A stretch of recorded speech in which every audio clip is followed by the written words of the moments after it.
Go, yeah. Thank you so much for joining us. I'm Marcy Winograd, coordinator of CODEPINK Congress, and Medea Benjamin will be co-hosting with me tonight. Medea, hi. You there? I think you're there. Okay, we have Larry Wilkerson. He'll be joining us soon. He was the former chief of staff to Colin Powell, and he was in the Army a lot longer than I was, which was 0 years. He was in the Army for 31 years. He'll have a lot to talk about.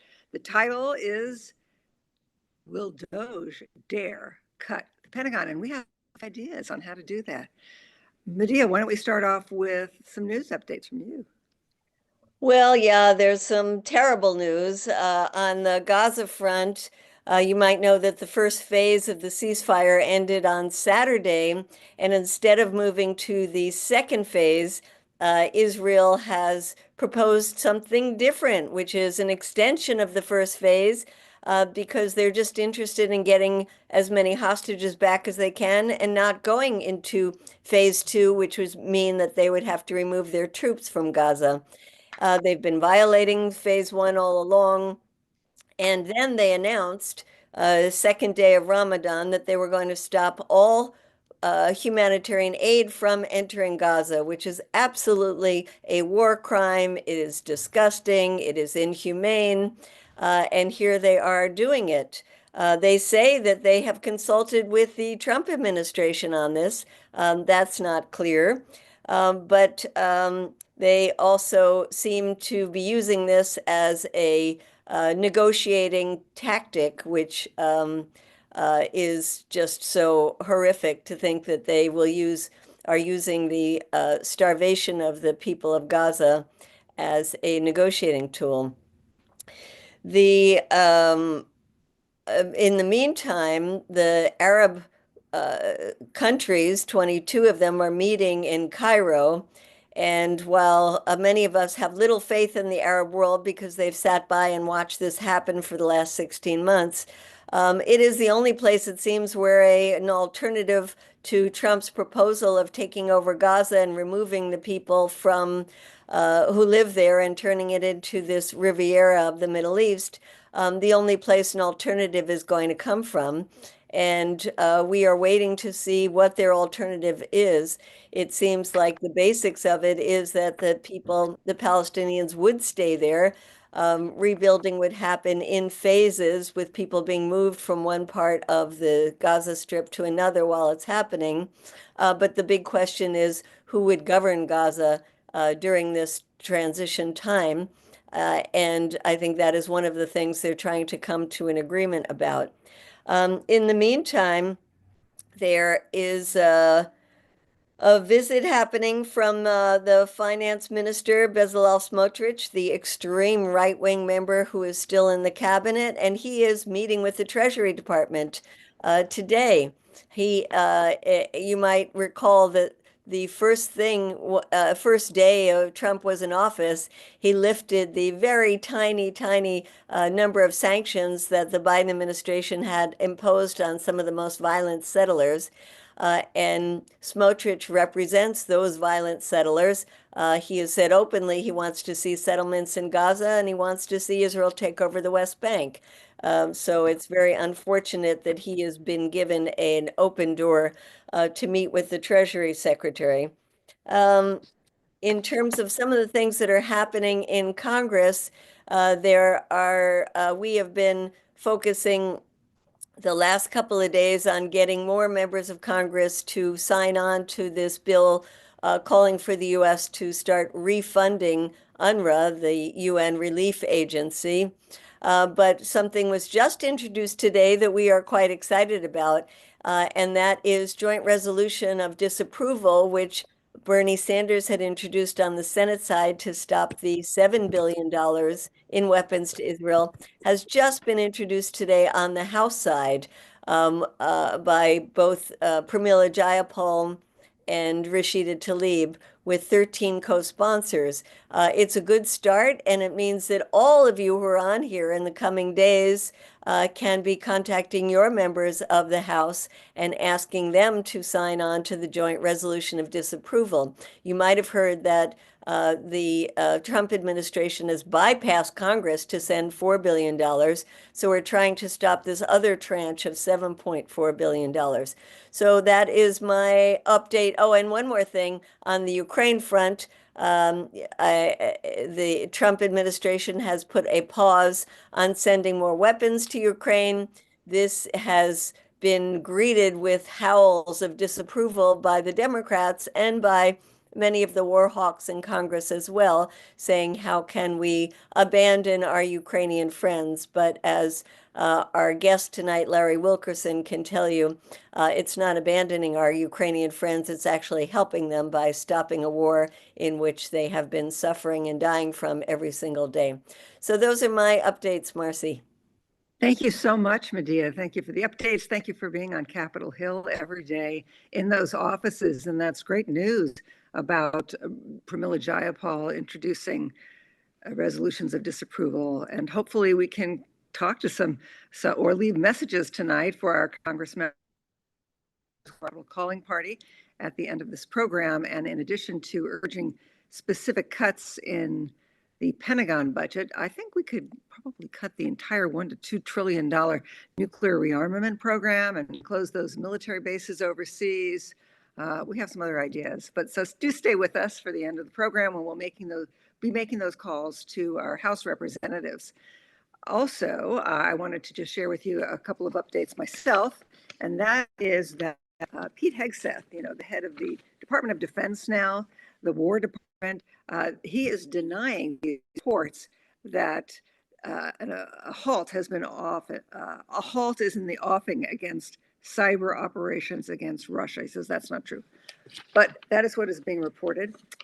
What else? On the tariff front, we're expecting to hear more about those tariffs from Trump, whether he's going to back off from them perhaps tomorrow.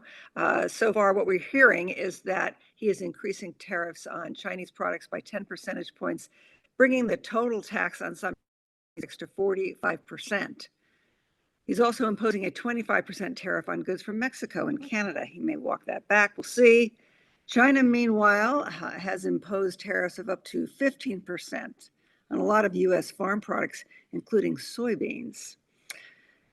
DOGE continues to order federal employees to report what they have been accomplishing this week, and a lot of them are resisting that.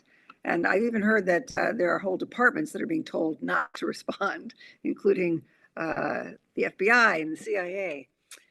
What else? The Internal Revenue Service is preparing to lose a few employees, maybe 50,000 out of 100,000 employees.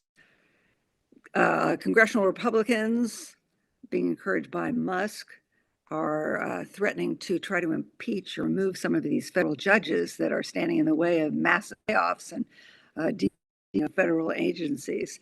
And the Social Security Administration, a crucial program that a lot of people depend on, clearly, they are bracing themselves to reduce by more than 12% their workforce. So those are just a few headlines in the news today.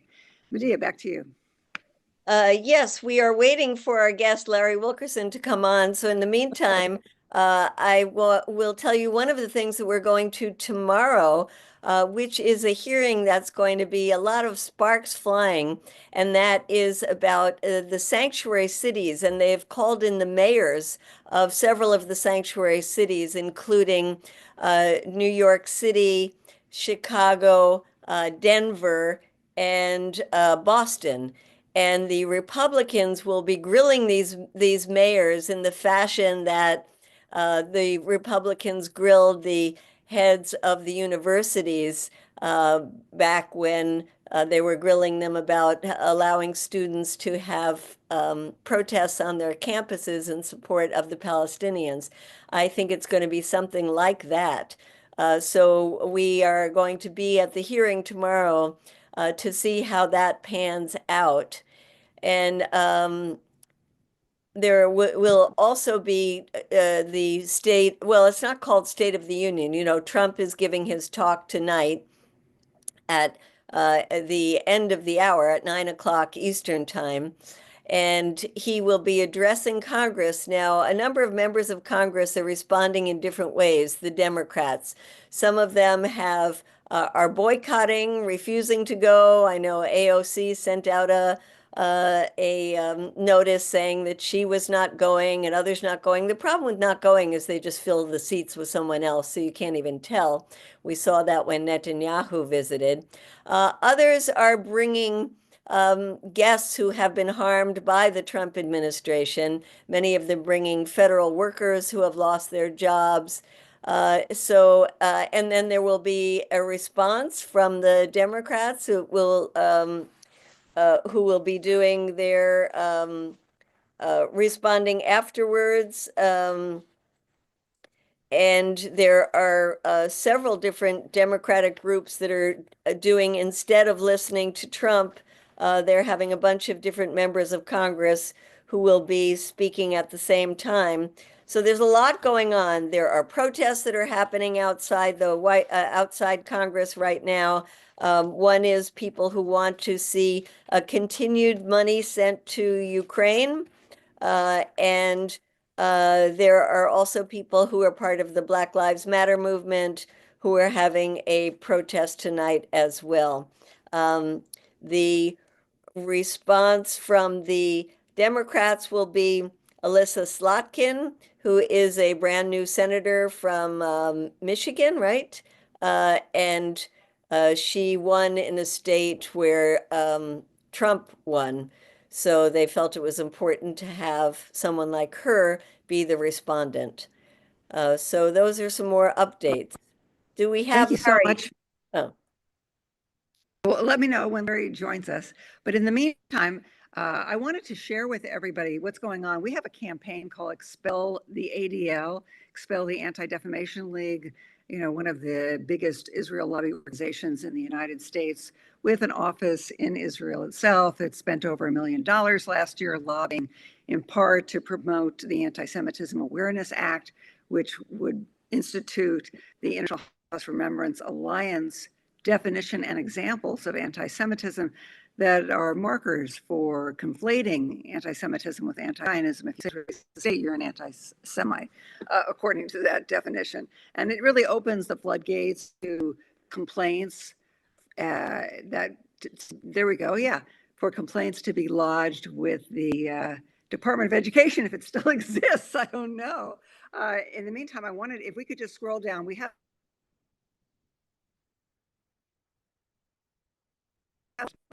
Okay, so what I wanted to do, if we could show the video of the people in Santa Barbara testifying before our local school board. I think it is, yeah, Expel the ADL Action Guide. There we go.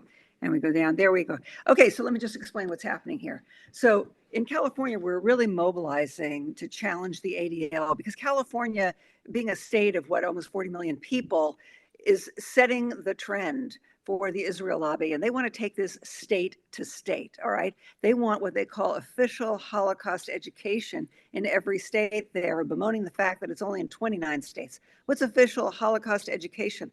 That is education that elevates the Holocaust to the highest rung of the genocide hierarchy, basically. Higher than the murder, the mass murder of 56 million Native Americans during the colonization of Turtle Island of this country. And so we are watching very closely what we have a legislative Jewish caucus, more appropriately named the Zionist caucus, and they come out with one bill after another. They are now attacking our ethnic studies program, wanting to police it, saying nothing should be discussed that's international, only domestic, and don't say Palestine. So that's a bill that we are mobilizing against in California as this legislative Jewish caucus tries to expand Holocaust education. So we are going before school boards, and this is where we testified in Santa Barbara, where I am, on Chumash land. So let's listen.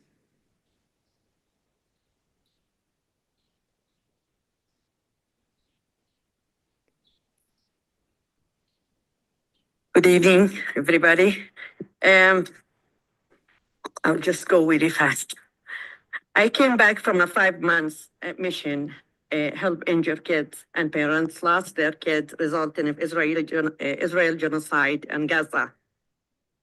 With a pain and aching heart, I finding that Governor Newsom signed a 1277, which authorized the ADL to train California teacher in genocide, which is ridiculous.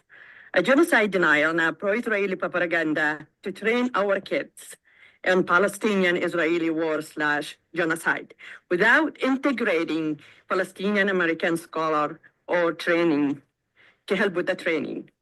This county built unfair and just for all, and I am a living soul for it. That's how I want our kids to be educated, not brainwashed with idea that serve political agenda. Thank you. Thank you.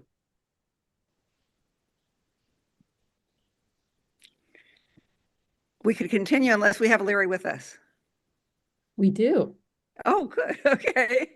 And I do encourage everybody to visit you can just Google or site search Code Pink, Expel the ADL Action Guide, and you can see more of the video. There were about 10 of us who testified. It was powerful, and I haven't seen the ADL around our schools lately. Okay. Medea. Well, we are very delighted to have with us now Larry Wilkerson, who is a retired U.S. Army colonel and former chief of staff to U.S. Secretary of State Colin Powell. He was associate director of the State Department's policy planning staff, responsible for East Asia and the Pacific, political, military, and legislative affairs. And before serving in the State Department, he served 31 years in the U.S. Army. During that time, he was a member of the faculty of the U.S. Naval War College. He retired in 1997 and began work as an advisor to General Powell. He also taught national security affairs at the George Washington University and is currently working on a book about the first George Bush administration.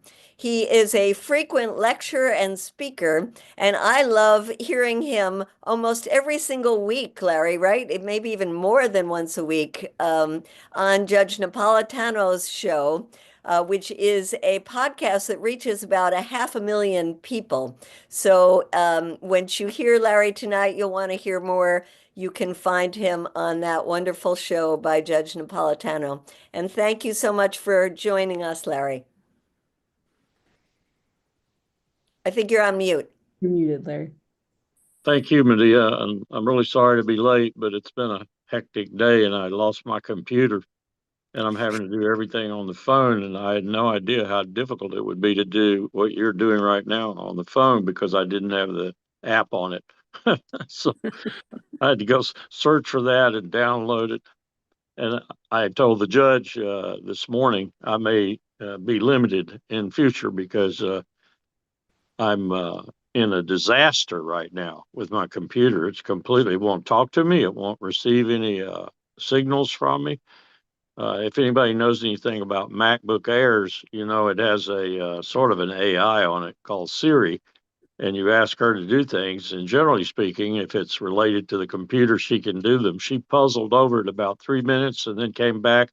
I've never heard her say this and said, I have no idea.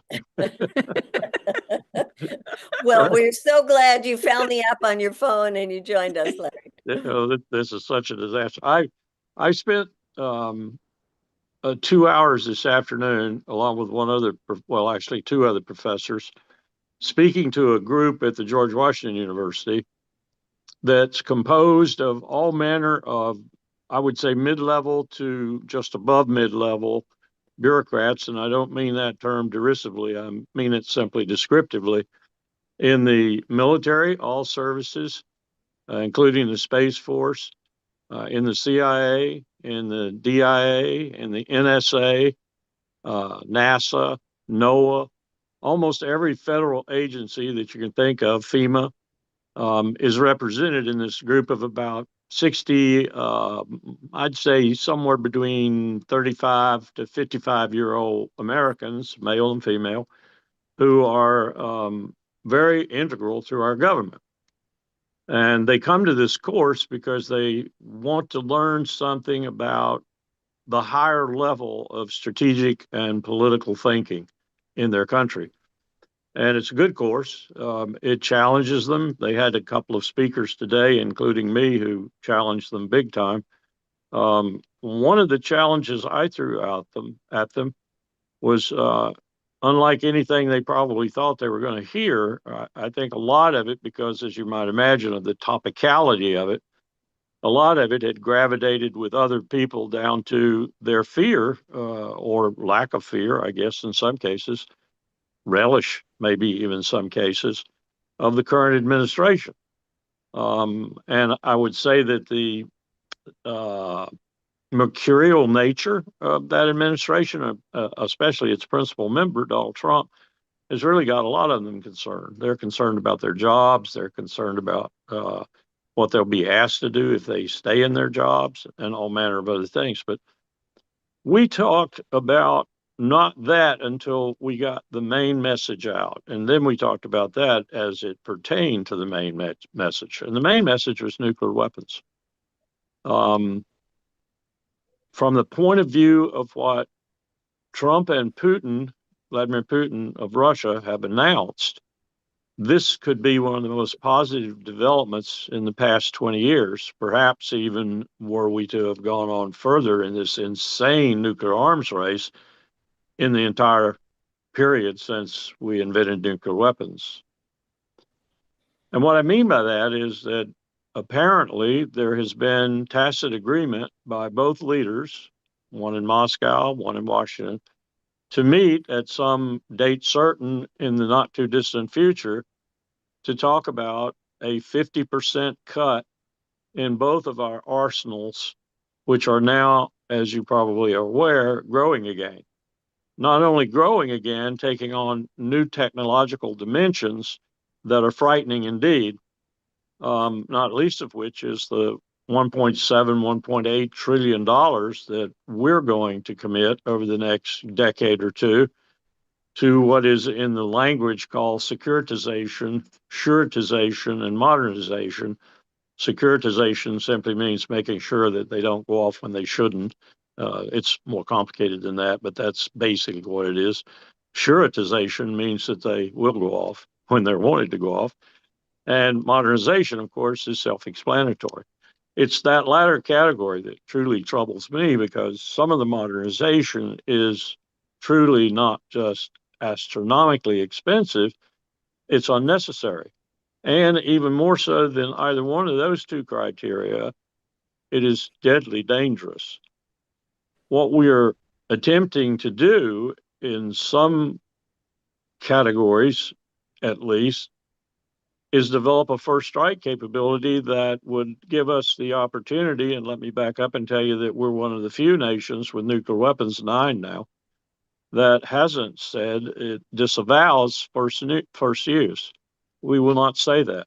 We have told the world we will not say that we won't be the first to use nuclear weapons. That's frightening in and of itself.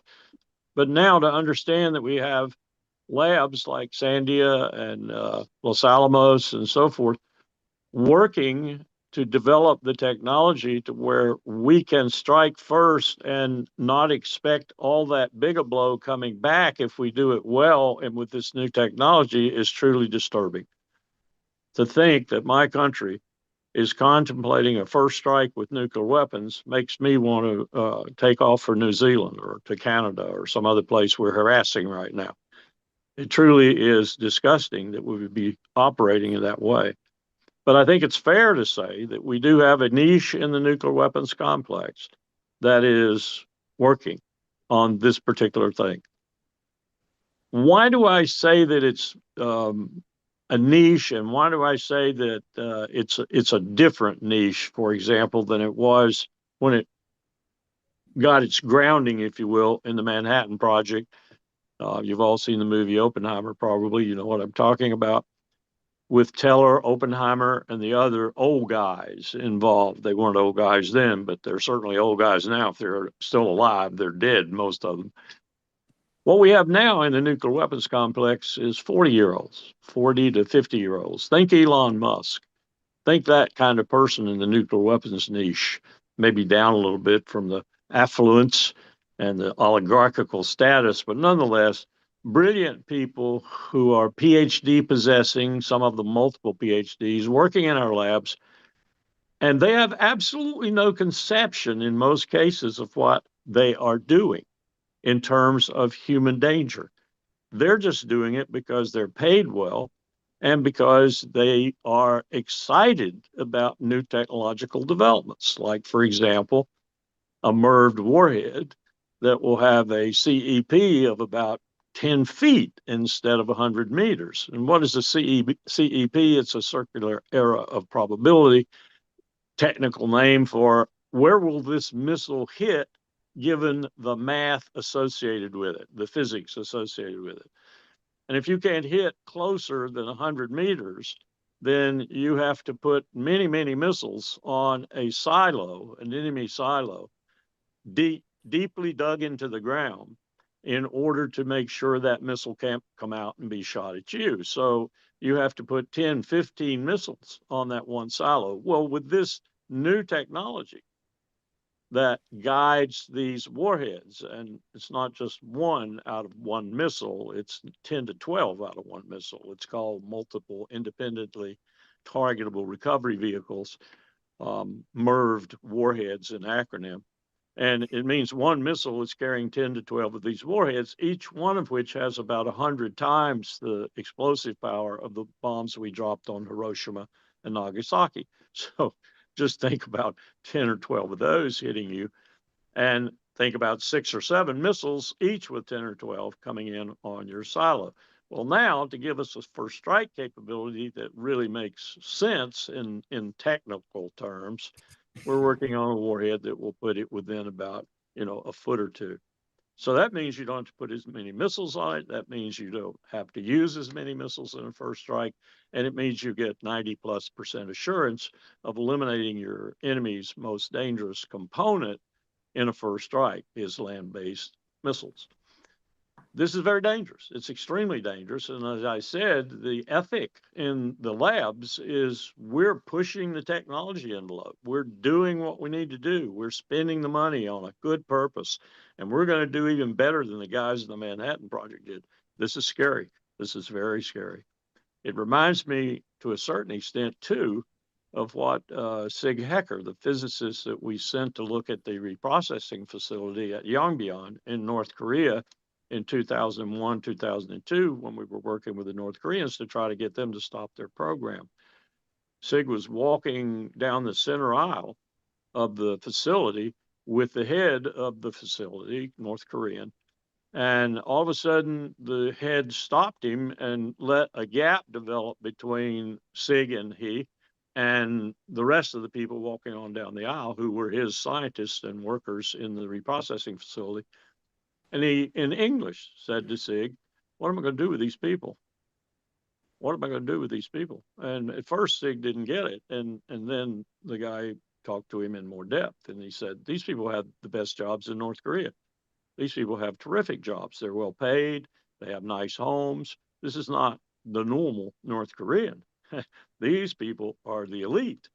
These atomic weapon people, they are the elite. I'm going to have to fire them all if I close this facility." Well, there again, you know why it's so hard to stop nuclear arms races. You know why it's so hard to stop the production of nuclear weapons. There are people's jobs involved, very elite people, very well-studied people, very competent people whose jobs are in danger. That's part of it. The other part of it is the money. The nuclear weapons narrow niche of the military-industrial complex is an extremely moneyed niche. And the money goes to esoteric people, if you will. It goes to technicians at Bechtel. It goes to the DOE. It goes to other places where the money is intensely placed, that is. And it doesn't have to have but a couple of senators and a couple of representatives behind it to orchestrate it. And oh, by the way, these people are so highly technical that there's no one on any congressman or senator's professional staff, let alone personal staff, who has a clue of how to oversee these people, how to maintain oversight that is meaningful, maintain oversight that stops stupid spending, stop stupid programs, you name it, because they don't have the technical expertise to do it. They are betting on the people in the labs having the technical expertise and not straying from the straight and narrow. Well, I've learned in my life that that's not a very good bet. So you have all these problems associated simply with the nuclear weapons niche in the military industrial complex. And I haven't even mentioned another very, very wealth producing niche associated with it, and that's nuclear waste. We have one of the country's billionaires out in Salt Lake City because he has cornered about 85 or so percent of the nuclear weapons waste market. And he's the one who gets rid of it, as it were. We don't really get rid of it. We bury it. We put it in 55-gallon drums. We store it at Hanford and other places. That's another story altogether. And that's a really, really dirty story about the suppression of whistleblowers and such. Read the book Crisis of Conscience if you want to see what it is, what kind of story it is. All to say that we're getting ready not to continue to dampen this complex, not to continue to narrow it and make it smaller and smaller as we were doing immediately after the Cold War with both the Russian and our own. We went from some 60,000 warheads between us down to about 10,000 between us, which was a monumental achievement. And oh, by the way, we were planning on going in 1992, 93, and even 94 till Bill Clinton stopped us. We were planning on going all the way down to 1,200 warheads in Moscow's and ours, 2,400 total. We now have about 20,000 total in both our warheads, maybe a little bit more than in both our stockpiles at Moscow and Washington. And of course, we have 7 other nations, with the most frightening one right now being China, because China has changed its policy, and it's been very explicit in why it's changed its policy. It never, under Mao Zedong's philosophy, never wanted more than 300 or 400 weapons because Mao didn't like the weapons, good for him, and thought all I need is those sufficient to deter anyone from shooting me with one. And so that's all he wanted. Well, now the Chinese have looked at what we and the Russians are doing to begin our build out again. And they're saying they're going to build out too. So they have the ability to take a first strike, absorb it, and then strike back. This is nonsense. This is insanity. And yet we're moving out as if it were just routine work. And we're going to spend, as you probably are aware, something like 1.7. It'll be 2 to 2.5 trillion before it's over, and the cost overruns come in and everything. But right now, plan 1.7, 1.8 trillion dollars over the next several decades to do this work. And it is absolutely unnecessary. So that's just a short story of what I told the guys and gals today about their nuclear weapons complex and what could be happening now to stop that. So Larry, you started us out saying that Trump was talking about having a 50% cut in nuclear weapons, and we wanted tonight to look at, what is DOGE actually looking at in terms of Pentagon? Is it real what they are trying to cut? Is this totally separate from DOGE? Is there, at the same time, the Republicans are trying to add $150 billion more to the Pentagon? So we're very confused about what's real and not real in terms of you're in good company to be confused. Bill Hartung is confused. I'm confused. Pete Hegseth is confused. Elon Musk is confused. They're all confused. As best we understand it right now, and I would say Pogo, Dan Grazier at Stimson, Bill Hartung, of course, as I mentioned, are trying to get a handle on all this. But as I understand what Bill is saying right now and others like him, there is no cut at all that's proposed, no cut whatsoever. This is just reallocation of fundings. If you're talking about the 8% or whatever was announced and people went all over the place like it was a cut, it's not a cut. It's simply, in fundamental terms, it's simply moving some of the almost $1 trillion already allocated, and 150 or so going to be added by Wicker and others in the Congress, as Medea just said, to other programs. It's taking that money away from, if you will, legacy contractors like Lockheed Martin and Raytheon, who's been absorbed by Lockheed now, Northrop Grumman, and other legacy contractors, and moving it over to what Pete Hegseth and Donald Trump call producing in the time of relevance contractors.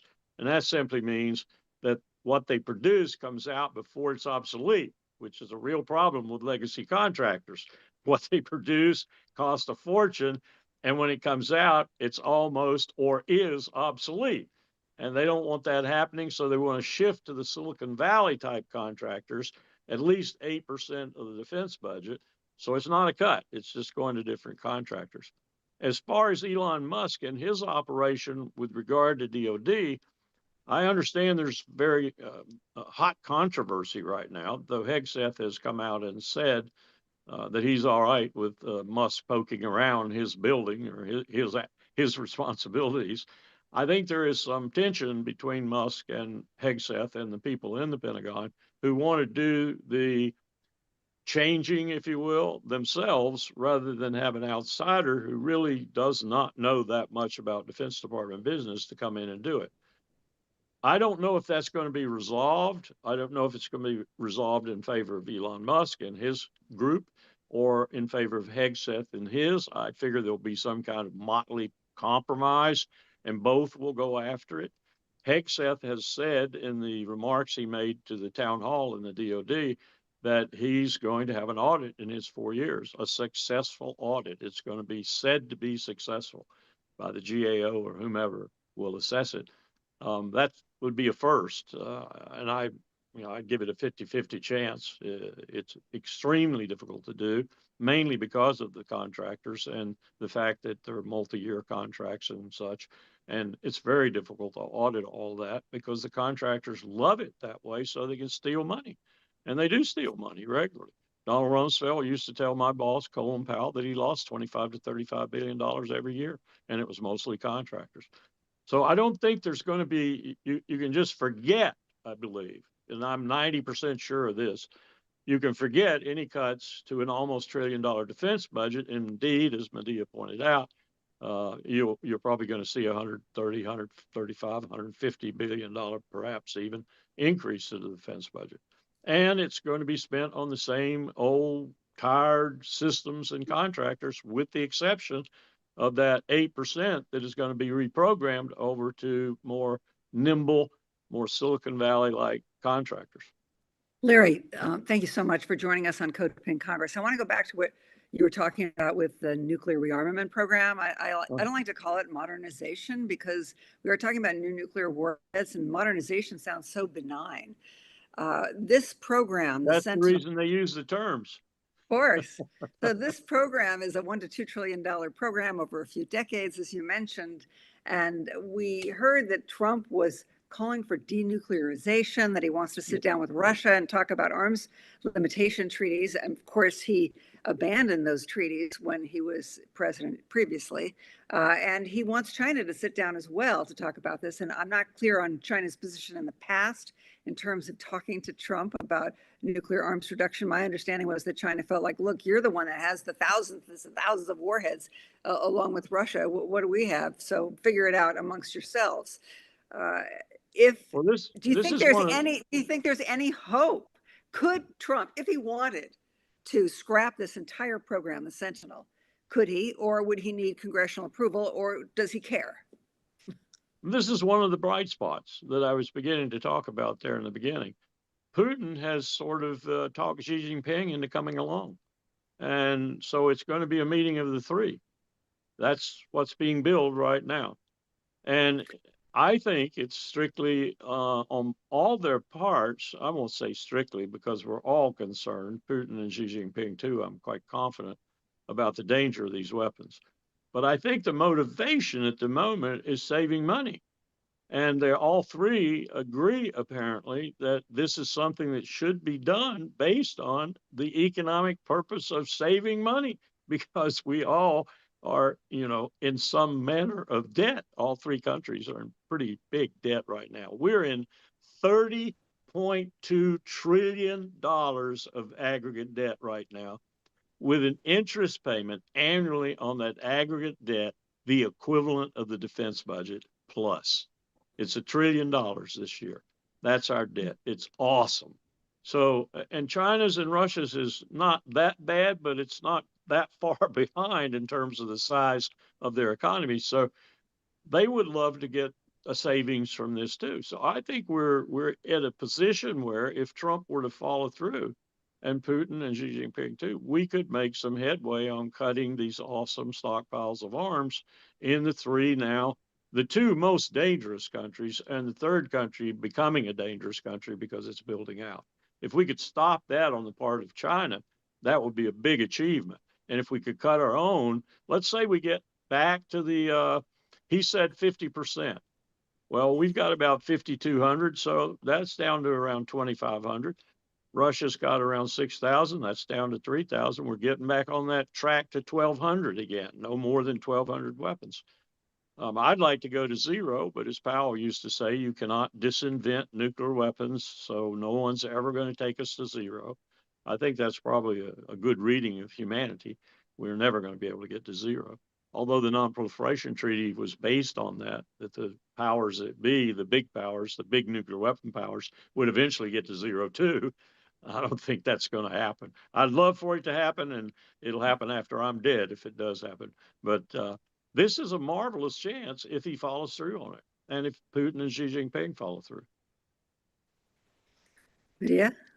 Well, so in terms of that, translating that into some asks that we could have of DOGE, what would you say would be something, quote, reasonable to be asking for, and how much money could be saved? Because we're going to call our Congress members tonight and say, we want you to push for these cuts. I mean, if it were up to me, I'd say close all the military bases and dismantle the Sentinel and more. If you wanted to attack the problem where it needs to be attacked, and if we assume that Trump and his partners there are serious and will do serious work, you want to go after the Congress, because this is going to be tough. It's going to be extremely tough because there are so many vested interests in that niche industry I talked about in New Mexico and places like that, in Utah, where the nuclear complex is most present and where the labs are and such. Those senators and those representatives are dangerous men and women because they will go to the wall for that money. And when he starts talking about cutting that 1.7, 1.8 or 2, I think it's probably going to be 2 trillion when you get through with it, looking at what they're going to do. When he starts talking about cutting that by 50%, you're going to have some howling congressmen and women.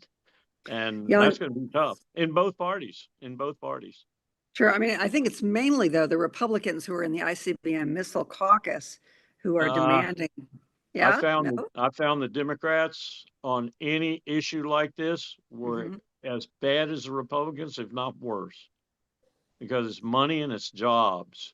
And well, I'm talking specifically about the nuclear program, Utah, Montana, Colorado. Yeah. And New Mexico, heavily in New Mexico, and California. It's like I said, it's not like the F-35 with a part being made in every state in the union. It's a very narrow niche-like part of the military-industrial complex, but it's very wealthy and it's very well protected. And it's so technically sophisticated that no congressman or staffer knows anything about it. Not really. Some of them will tell you they know something about tritium, or they know something about MIRV warheads, or they know something about the Sentinel ballistic missile, or something about Ohio-class Trident submarines, whatever. But they don't.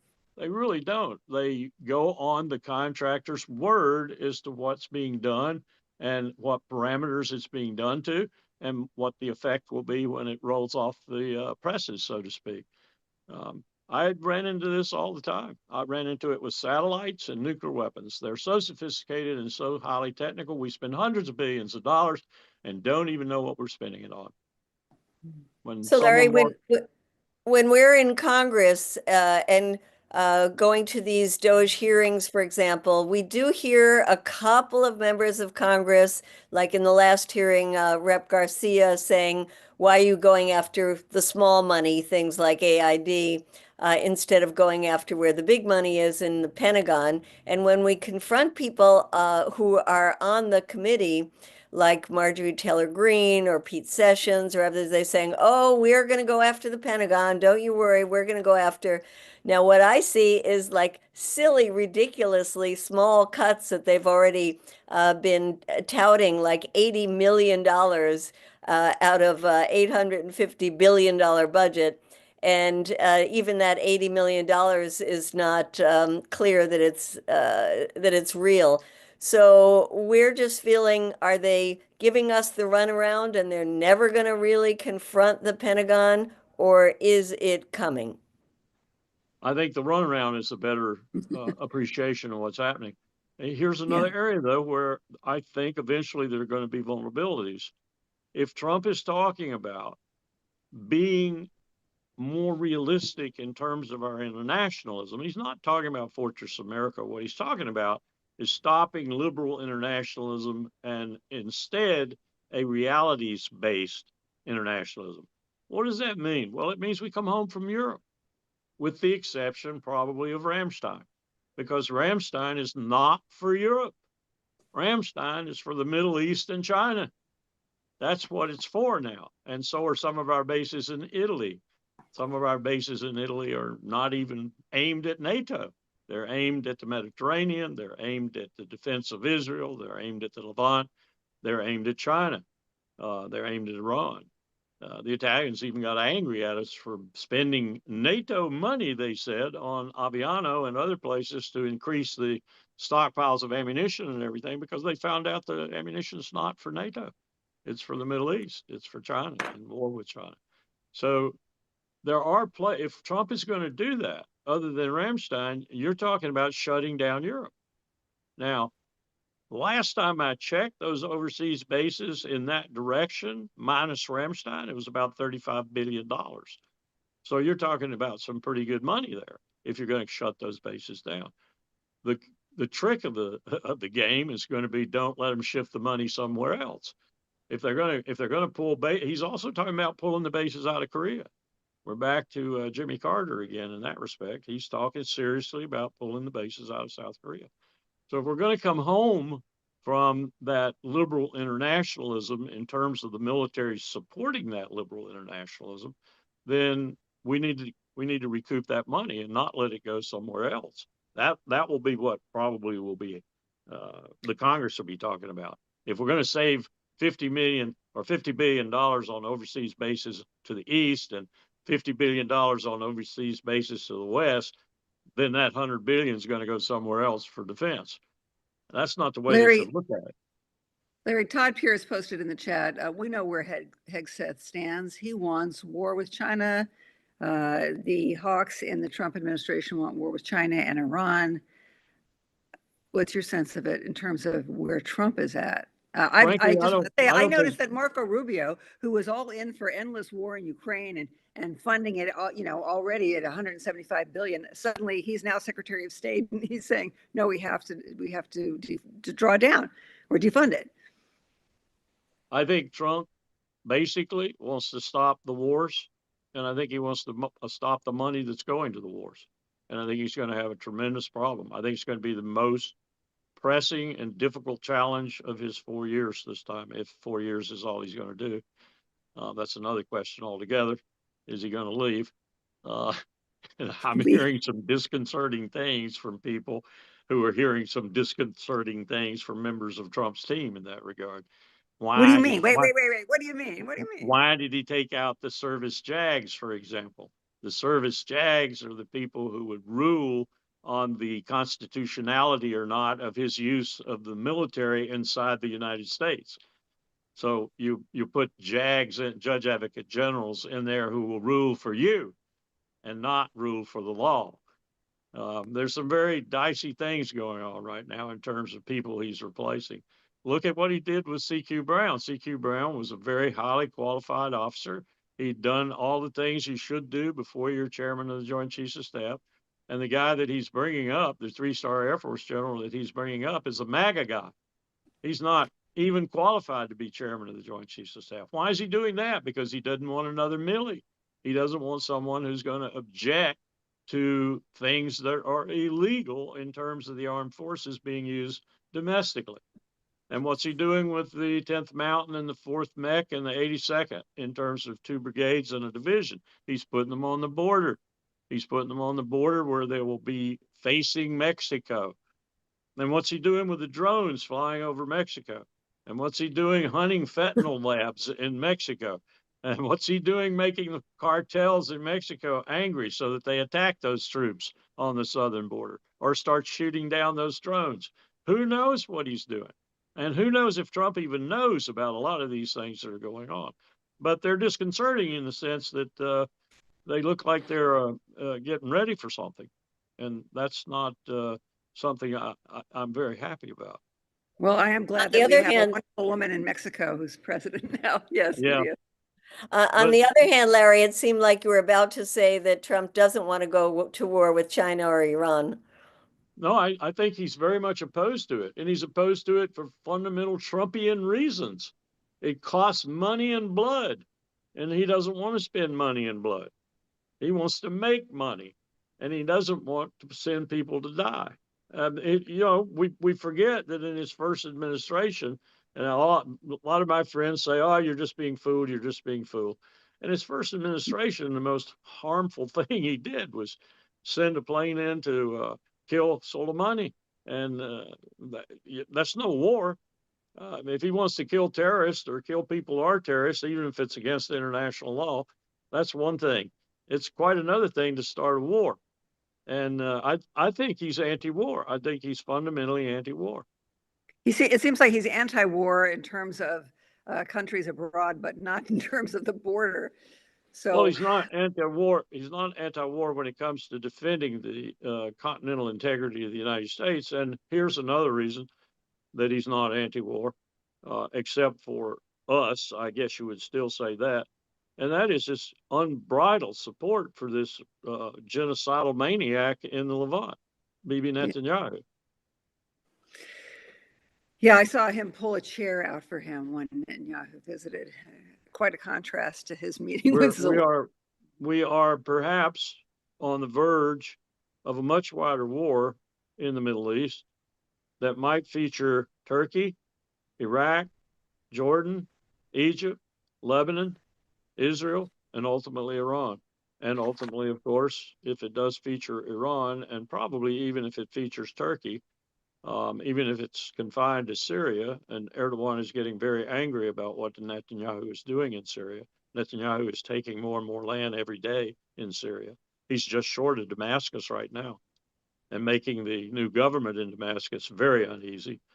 They should be uneasy, and making Erdogan very uneasy too, because Erdogan sees that as a real challenge to his desire to eventually make himself the leader of both Shia and Sunni Muslim world. And Israel doing that in Syria now, a newly freed Arab country after so much time and years of oppression under the Assads, is an affront to Erdogan that I'm not so sure he's going to tolerate much longer. And Sisi is sitting on a powder keg in Egypt, as is Abdullah in Jordan, King Abdullah. Well, I don't know. Earlier we were talking about the plan that Egypt has come up with for resolving the genocide in Gaza. Of course, they don't use that term, but absolute nonsense. Absolute nonsense. And the plan the Arabs apparently have come up with at their conference is probably dead on arrival with Netanyahu.